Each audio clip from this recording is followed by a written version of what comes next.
What's up, everybody? Welcome once again to this week's edition of Beyond the Message podcast.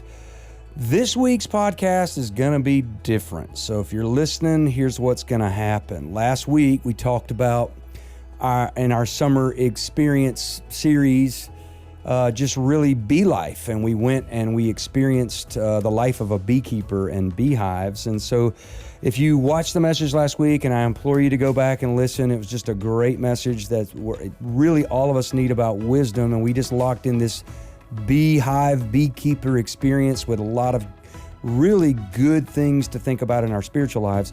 We had an interesting conversation with Alan, the head beekeeper at Honey, and it was so much information we couldn't use it in the service. So this week's podcast, we figured, hey, why don't you listen to the long form interview? It's pretty fascinating, and just think about how all of this experience can relate to our spiritual lives. So interesting week. Just take a listen. This week, it's going to the bees. All right. Hold on, I got one attacking them. They're going to attack. Yeah. All right. Hopefully you're able to filter that out. Welcome to this week, Off the Beaten Path, our summer series, Experience Summer, and we're off the beaten path today. For most of us, we've never experienced the world of beekeeping, but here we are about 10 miles from our church, basically at the base of English Mountain, and we're out here with, I'm told, 7 to 8 million bees. Yeah. So everybody give it up for Alan and his company, Honey. So Alan, this is something I've never done, but I will say this, nothing screams summer to me like putting the peaches on the grill and drizzling honey on the peaches, or honey with strawberries, or honey with watermelon, or for most of us in the South, a big old butter biscuit dripping with honey 1,000 calories later. Definitely. So Alan, I have not experienced anything like this. I'm kind of not freaked out, but this is pretty interesting with all of these bees, but there's so much analogy. So first off, give us a little bit of your history. You've been doing this for a long time. Yeah. You actually partnered with Dollywood, which is something I didn't know. Yeah. And then we'll just get into it. So give everybody a little bit of who you are and where you're from. Yeah, so born and raised right here, graduated from Sevier County High School, and I went to college at MTSU, and after college, I kind of made my way down to Florida. And that's kind of where I actually got into a little bit of the beekeeping, which kind of amazed me. I mean, just this little tiny insect can do so much.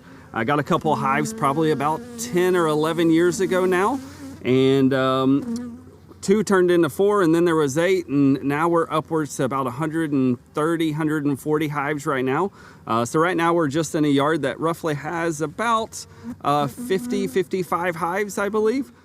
It's like I got all my little girls and my sons and daughters are here, and they're growing up happy and healthy, and that's what keeps bringing you back. And yeah, we sell honey now, but for honestly, we get to spread the word of Jesus Christ, how amazing He is. We visit a lot of local schools here. There's a Catholic school in Florida that we go to, that we do kind of a little biblical thing to the kids, and it's like, hey, this is how the community works, and when you work together as a team, you can change anything. And for me, that's what's amazing inside of the hive, is seeing the progression, seeing how healthy they are, but the honey production and seeing how it's done, and then the extraction portion. Every time I'm like, I don't feel like it's been a good year because of the weather.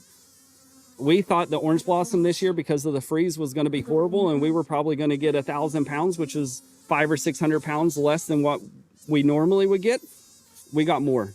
And it was the worst season. The freeze killed all the blooms, and God always gives you what you need. And we're very, very blessed beyond measure and very grateful. So, well, it makes me want to go home and start a honey hive. Oh, man. Beehive. Listen, I'll send one of these to your house. Yeah. So, yeah, a couple of years ago, Dollywood reached out to us, and they used to have a topiary beekeeper during their flower and food festival, and asked if we would love to come in and kind of display, show honey, taste honey. And my only request was that if I was able to actually bring live bees to the park, and of course they were a little bit against it until I kind of showed them my setup. So if you've ever been to Dollywood, we have an observation hive where we kind of teach and educate people about these same honeybees. Obviously they're in an enclosed box, so a little bit safer. I'm glad I got this nice suit on for you, though. I'm looking great. You look fantastic. So inside of this colony here, I would say we probably about 110,000 bees. A little bit about the beehive itself. These two top boxes are what we call honey supers. So this is where the bees store all the honey. You'll see this little metal bar. This is the queen excluder. And that actually makes the queen stay down in this bottom box, and that box is what we call the brood box. So she can only lay her eggs down here. Now the honeybee is actually twice as small as the queen, which allows all the honeybees to come up and makes the queen stay down, which is pretty impressive. And we'll kind of look at that as we dive into here as well. So right now what we're looking at is each box has 10 frames, and this is where they're storing the honey. So as we start to pull these out, this will be a good glimpse of how amazing God's creature is. Okay, so before we experience this, we were talking about that as a person of faith. You know, you think of the Bible talking about honey so much. Can you roll off what you were just telling me a while ago to think about, hey, if you are a person that doesn't believe in God, how does the honeybee even exist? Yeah, I mean, just when you break down the structure of the honeybee, how far it can fly, up to 5 to 7 miles for food if it's necessary. Of course, we try to take them as close to the food as possible, so it allows a little bit more honey production. But to be able to fly all that way and to be able to come back. Now, of course, they don't use Google Maps like we have in our cars today. So they actually have a communication called the bee waggle. And so they actually dance side to side, and we'll probably have a shot of one of the bees or two of the bees kind of doing that, communicating to one another. But they fly just like we drive. So they'll drive down Highway 66 to get to I-40 and then take a left and head to Knoxville. So they're absolutely amazing. And then, of course, honeybees have 2 sets of wings, so they have 4 wings total, big wings to fly with, and the others to cool and regulate the temperature inside the hive. So you have this little tiny insect that only lives about roughly 28 days during the peak season, and they do all this in such a short period of time. Now, every single cycle of the bee has really 4 different job cycles.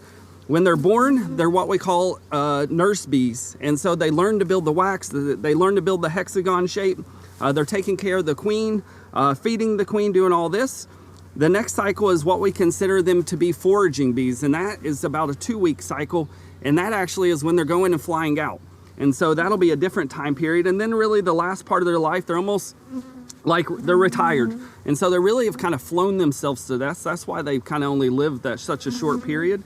And they're almost like security guards for the hive. So they keep other intruders, other bees from coming in that little entrance down there. And every bee queen has a certain pheromone. So every bee in here smells like you do with your cologne. So this hive is going to smell totally different than this hive. Wow. So if these bees tried to go in there, they would probably give them a few minutes to figure out how to make their way right back out, or they'd be gone. I got one question, because there's so much spiritual analogy. For most people, you're going to think of, step up here, danger, chaos. Sure. But there's so much structure, and there's so much you can do more together than you can on your own. So biblical, but you do have smoke. And so that I'm kind of fascinated by the smoke. Why do you smoke bees before you get into these hives? Yeah, so let's go through this analogy. If someone was to break into your house, you would naturally be on guard, right? Right. It's like, hey, we're going to protect our family with everything we have. Well, in order for us, when we open the hive, sure, they know who I am because I come here often, but they don't know who you guys are, right? And so what we'll do is we'll trigger their brain to do something else. If your house is on fire, instead of somebody intruding, now you're going to protect your family and you're going to try to get them out.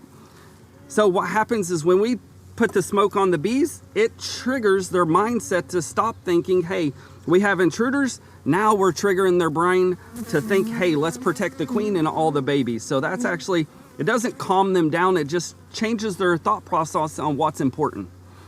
So we're gonna use our little fancy hive tool here, and we just gently pull them apart. Now what you're gonna see on top of here, this is something we call propolis. Now every part of the beehive is actually useful, and propolis has so many amazing properties. It's actually, a lot of people in the old world they use a lot of this for medicine. So all it is really tree sap. But what the honeybees do with it is they actually glue everything in place. And if there's an opening somewhere where something can get in, they'll glue it shut with this. So these frames, you'll see that they will be stuck together, which is why we have to use this pretty cool hive tool.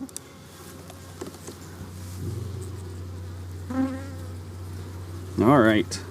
So this is what a frame looks like. Now you're going to see that all this, what we consider nectar. Right. Now what makes a honeybee so impressive, and why I consider it, God's favorite work I know that we're impressive and our bodies are amazing on how they work, but the honeybee goes to a flower. The flower is 90% water and only 10% sugar. They bring it back to the hive. They've created, now I always tell when I'm doing some educational in kindergarten or some younger classes, I always ask them who they think made the hexagon shape, Elon Musk or the honeybee. Elon's pretty smart, but he's no smarter than the honeybee. So the honeybees created the hexagon shape because that's the only shape that connects perfectly on all sides. When they start filling this full of the nectar, I don't know if you're able to zoom in, but you can see all this liquid that's inside of there. What that's telling me is that this part of this frame is not ready capped, meaning that it's not honey yet, it's still nectar. The flowers are 90% water, 10% sugar, and the bees have to flop that equation. In order for honey to never go bad, it's the only food that's non-perishable, that will never go bad, and they have to flop the equation. And how they do that is they take those second pair of wings and they fan inside of the hive, and as they're fanning it, if you've ever dropped water on the floor and put a fan in front of it, it kind of evaporates, right? That's exactly the same process. So these honeybees can get this nectar and they'll get all the water residual out of it until it's less than 20%. When it becomes 80% sugar and 20% water, they'll start putting this beautiful capping, which I see some in the bottom down here, and we'll take this off. So, but yeah, that's kind of what the nectar process that they're collecting right now. So how far along is that? I would probably say this can happen fast. Now the mimosa trees are now starting to bloom, so they could fill this frame up, you're talking in a day. Now the tricky part is evaporating all the water out of it, so which can take usually 3 to 4 days, depending on how hot it is, how cold. Now we've had a bunch of rain here, so it'll take a little bit longer for them to do that. But it actually happens fast because, like I said, you have 100,000 bees in here working as a team, which is amazing. Yeah. I always tell people, we don't have, the bees don't wake up angry. There's no chance that you wake up and roll off the bed in a bad mood. That usually doesn't fare well inside the beehive, because every single one of these bees have a very specific responsibility and a very important responsibility. All right. You want to hold that one? Yeah, sure. Yeah, there we go. All right. So I'd probably say we probably have about 600-700 bees on this one little frame. So do bees get like overpopulated in there? Now bees can get overpopulated. The queen lays about 1,000 to 1,500 eggs every single day. So as they're starting to get through this cycle, she will, now I have a question for you. Mm-hmm. Do you think the one queen is in charge or the 100,000 bees? One queen. No. Really? Yeah, not a chance. So the queen's job is only to lay eggs. She doesn't do anything else, just lay eggs. And if she doesn't do a good job at it, they start making a new one. Now going on to your point where can it get overcrowded? It can definitely get overcrowded. Now as that happens, have you ever seen the stories or seen Facebook where they're hanging on trees or going on gutters or just big clusters of bees? That's called a swarm. And what's actually happened is the hive says, hey, we have too many bees in here. What we're gonna do is we're gonna send a bee called the scout bee out to find a new home. She'll come back. She will go inside of the hive. She'll be like, I found the perfect home. We need to go ahead and start making new queens. Now you're gonna ask, how in the world do they make a new queen? When the queen lays an egg, the egg is neutral. What they feed the egg determines the sex of the bee. So when the queen lays an egg, that egg can be a worker bee, which are all females, which are what you're seeing here. It can be a drone, the male bee, or it can be a queen. And when they feed just the egg honey, it's a worker bee every single time. If they feed it a mixture of honey and royal jelly, it'll be a drone. And if they only feed that cell royal jelly, it'll be a queen every single time. So they know exactly what they need when they need it. Very cool. Yeah, pretty neat. That is neat. All right, so you feel the weight of that frame? Yeah. All right. So that's not super heavy. Not super heavy. Now let's see what you think about this other one. So the lower ones have more honey? Yeah, so what we do is we would traditionally, I would leave this box and one honey super. Once they get most of that full, I put another one on top of it. So the bottom ones tend to have honey, and you'll kind of see where it's capped right there. All right. Wow. Yeah, so you're going to see on the outsides, and they can see it on this side as well. This is all the nectar that's on the inside. This is what we would consider honey, right? So they put this beautiful wax capping over top of it, and that tells us that this is less than 20% water and it will never go bad. So as a beekeeper, this is what we're looking for whenever we're starting to extract, or if you get honey in a bottle, traditionally this is what it's going to look like before we run it through our extracting system. I got you. And now you can kind of feel a little bit of the weight of that one. Yeah, it's definitely heavier. Yeah. So how do you extract? So we have certain machinery that will take this wax capping right off the top, and then we put it in something called an extractor, which is like your washing machine that has little slots in there, and the centrifugal force pulls the honey out. Very cool. I think that's another summer video. There you go. So now what we're gonna do is I'm gonna ask you to take this little hive tool. All right. And we're gonna dig inside of there and just taste it straight from the hive. Like that? Yeah, just like that. How do I just... Yeah, just put it up against your mask. and Who am I you'll eat looking it. at? It's amazing.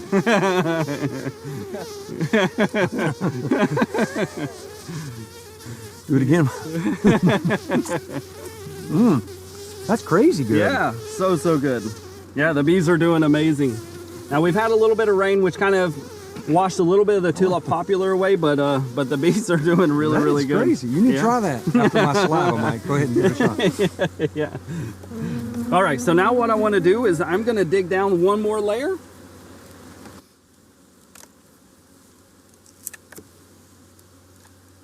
Now you can see the bees are starting to get a little bit more antsy, right? They're starting to move around a little bit more. And that's really because now we're starting to get close to where the queen is. So they get mad and try to protect? Yeah, you know, they're just trying to figure out what's going on. And so this is... So where would the queen live? So the queen lives in the bottom here. Somewhere? Yeah. Yep. So now you'll see how we smoke them a little bit and all the bees go down. Now this is the queen excluder, which is pretty neat. You can see all these little bees don't have a problem going through, but because of the diameter of the holes, the queen cannot fit through there. So she has to stay down here. It is not an option. All right. This should be more honey, right? No, this is where the queen lays all of her eggs. Oh, okay. Yeah, okay, the bees are all over you now. Yeah. Now this is just a frame where they're starting to build a few things. Oh, I got you. Okay. Yep. So the queen will not be on there because she is not. Wow. So now this is a frame that the queen has laid all her eggs on. I see it. So all these, everything that's covered, actually, there's the queen. Wow. See how much bigger she is than everybody else? Yep. But these are all the babies. So this is what we would call, when you see the pupa or the white, you can see all the white inside of here. They're still feeding those. Everything that's capped means they have about a week and a half left, and they'll chew their way out of those holes. And then she'll go back in and she'll lay another egg once they're all born. Now you're gonna see another bee here, and we call these the drones. These are the only male bees. Where did he go to? Right there. See how much bigger he is? Yeah. So these are the only male bees. Their only job is to reproduce, but never inside the hive. So now the worker bees know they need drones. So when the drones are born, they stay inside the hive about a week because the only thing they would do is eat. And they eventually get kicked out. And so once they fly into the atmosphere, they're looking for a virgin queen. They mate with the virgin queen and then die. Now they'll stop making the drones as it starts to get cooler. They'll stop making drones typically August, September here. And because now all the hives are starting to get ready for winter. They can feel winter coming on, and they'll start building the hive to try to withstand the winter here. The bees are all around now. Yeah. Oh boy, okay. There you go.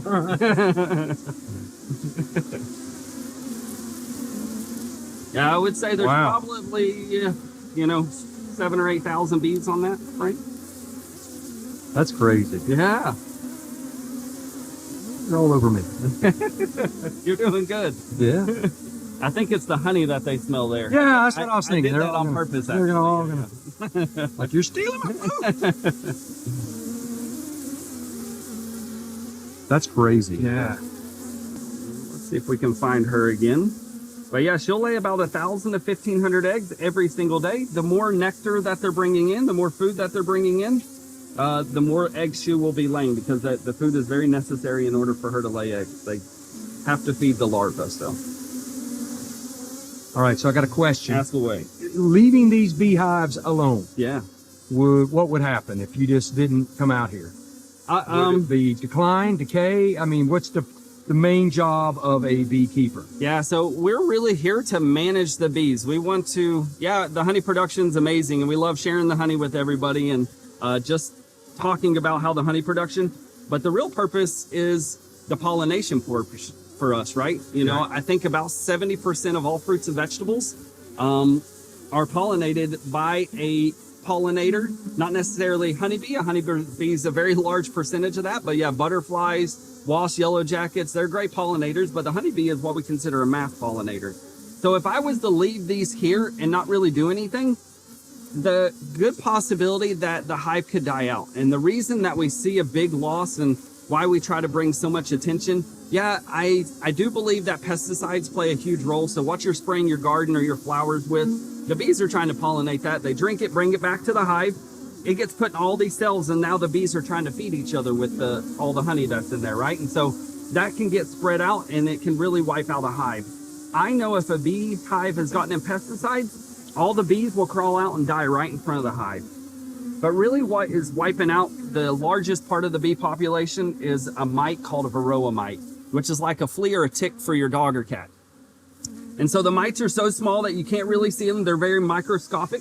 But we have to come out here and we have to treat them. We treat after every honey flow. We don't like treating while we're doing honey, even though the chemicals that we're using are all natural. It's called oxalic acid. It's wood bleach. It's pulp from a tree that's been ground down, so it is natural. But we don't want any of that getting into honey, so we usually treat after every honey flow. And what that does is that'll knock the mite population down so it's more tolerable for inside of here. If your dog or cat had 1 or 2 fleas, wouldn't be that bad. You wouldn't really notice or you wouldn't take concern.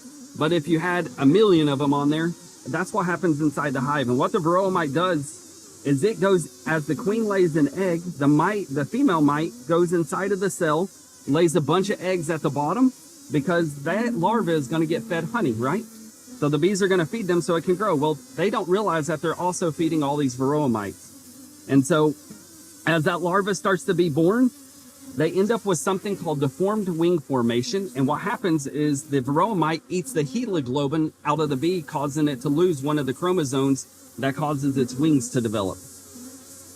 And so as that mite starts to do that, it will literally wipe out an entire colony, and you're talking a matter of weeks. It can really do a lot of damage. So a large part of the population that's kind of decimated the honeybees, why it's so important to kind of do these things. But a lot of it's also on the beekeeper to make sure that they're controlling the mite populations to keep their hives nice and healthy. So this honey would be really good for seasonal allergies around here because it's close, local? 100%. Yeah. You know, the allergy part it's a huge part of the honey. And I would 100% agree. The closer you are to home, the better it is for your allergies. What honey does is honey introduces a very small dose of pollen into your system, less than what you breathe. If you have allergies already, the honey's not going to do you any good. Your body's already overtaken. What you want to do is, for instance, for the spring, when everything's green here, you want to really start taking that in January and February, and that introduces your body to a very low portion of the pollen. Your body will build an anti-system to it, and then as you're breathing into pollen when the season gets here, you know, your body's already used to it, and so you don't have as much of a reaction to it as so kind of like the flu shot. It's exactly right. Yeah, the flu gives you the flu just on a small portion, right? And allows your body to build a defense against it. This is giving you pollen in you just in small portions. Exactly. Now what I say is... What do you mean, just a tablespoon of honey in every day? Yeah, every day. Now, you never want to use metal. You always want to use wood. So stainless steel is okay, which is what all of our equipment is made out of. But aluminum is actually magnetized. So whenever you put honey on it, it will strip a lot of the good enzymes out of the honey. And so you don't get as much of effect. Same thing, if you put honey in hot coffee, or hot tea, people always think that's amazing. Nothing can survive over 120 degrees. And so if you put your finger in hot coffee, what's going to happen to the skin? It's going to burn, right? So you kill all the enzymes. You get a better sweetener. It's better than sugar, but you don't get any benefits from the honey. So you really take it raw. Take it raw, Yep. right off of a Wooden spoon plastic or a wooden spoon. I'm trying to find her, but she's hiding. She's camera shy. You guys. That's crazy. Oh, actually, here she is. Right here. Is that her right there? Yep, right here. Right there. There she is. She's like, fellas, save me.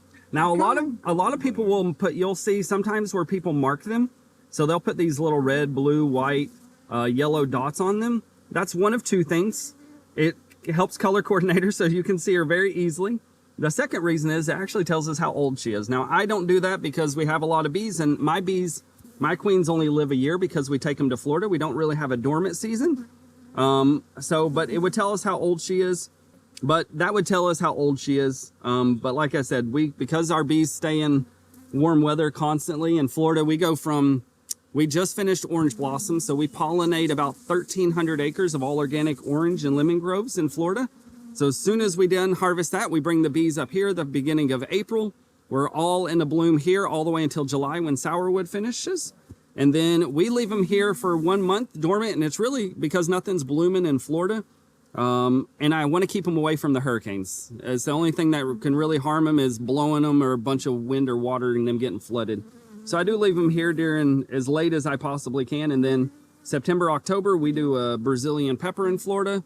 There's 2 months, and then orange blossom starts again in February. So you put every one of these hives on that truck? Yeah, every one of them, yeah. It's all done at night. You'll see that blue tarp that's on top. Right. And the brown one. Those are 40 by 40 sunshades. So what we'll do is we'll get the bees off of the trailer. We'll lay the sunshades all the way down. And then we will take and load the hives all on those little strips. That's what they're for. They help keep them ventilated. All of my bases are all screen bottom. So that way there's a good airflow. It helps actually keep the heat down inside of the hive as well. We'll load them all up and then we wrap them like pigs in a blanket so that nobody gets out. And when I'm stopping for gas, nobody's getting stung. You'll see those big semi trucks. They just put a tarp over them. Most of them have holes all in them. Bees are flying everywhere every time they stop. So we like keeping our bees. So we don't lose a lot of bees. Cool. Yeah. So do you lose bees on the way down? Nah, we probably, yeah, we don't lose any bees really. If we have losses, just because honeybees only live, short period of time, and that was part of their deal on the trip down. So. But everything's done at night. We load them all up. We close the entrances. You'll see some of the hives have yellow and green little entrances. We figured out that this is the easiest way for us to close them at night. So bees go to sleep just like we do. At nighttime, they all go right back inside their hive. Now, during the summer, you'll see some crawl out on the front. And them crawling out on the front just as them getting fresh air. If it was to rain or to get cold, they'd just all go right back inside. And so what we do is take a little bit of smoke, we'll puff them, they'll all go back inside, and then we close that entrance, and we're good to go. Tell me. We'll put her back in with her girls. I got one bee probing, man. He's trying to get in with all his might. Well, let's do that. Let's get them swarming at that camera and get that on shot. Here, you want to shake it in front of it? So how do they not pinch them? They just get out of the way, I guess? Yeah, most of the time they just get out of the way. Occasionally you'll get one or two of them. Well, thank you for the education, experience. It's awesome. Yeah, I've seen your boots over at the park. Yeah, I'll let you pick that up. All right, so which one? So what you're going to do is you're going to take it by these two hands, Uh-huh. and you're going to pick it up, and you just set it just like you set blocks on top of it. That's going to wait. It's going to have a little weight to it. Okay. Put it where? And lay it down. Like this. Oh, this one. Yeah. You just set it right on top of it. Not to kill the bees. Yeah, you're good. Sorry. Sorry, guys. But the weight of the box.